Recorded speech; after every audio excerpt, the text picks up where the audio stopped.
Hi അസ്സലാമു അലൈക്കും. നമുക്കൊരു ക്യാരറ്റ് പോള ഉണ്ടാക്കിയാലോ? ബറാത്ത് നോമ്പ് വെക്കല്ലേ.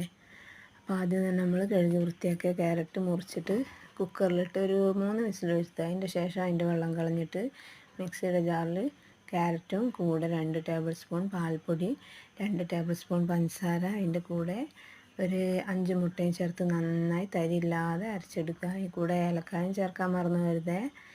എന്നിട്ട് പാൻ നന്നായി ചൂടായതിൻ്റെ ശേഷം അതിലൊഴിച്ചിട്ട് വേവിച്ചെടുക്കുക.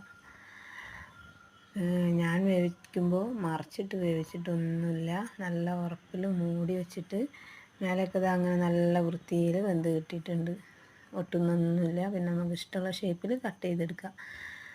അപ്പോൾ നമുക്ക് ഇന്നത്തെ നോമ്പ് തുറക്ക് എന്തൊക്കെയാണ് വിഭവങ്ങളുള്ളത് നോക്കിയാലോ. കാരക്കുണ്ട്, വത്തൊക്കെ ഉണ്ട്, പിന്നെ നമ്മൾ ക്യാരറ്റ് പോളയും കൂടെ വാങ്ങിച്ച പലഹാരങ്ങളുമുണ്ട്. പിന്നെ ഇതിൻ്റെ കൂടെ എല്ലാവർക്കും ഇഷ്ടപ്പെട്ട നമ്മളെ കേരളീയരുടെ പ്രിയ വിഭവമായിട്ടുള്ള തരിക്കഞ്ഞി, തരിപ്പായസം എന്ന് പറയും ഞങ്ങൾ, അതുകൊണ്ട് കേട്ടോ. അപ്പോൾ അടിപൊളിയല്ലേ. എല്ലാവരും സബ്സ്ക്രൈബ് ചെയ്യണേ.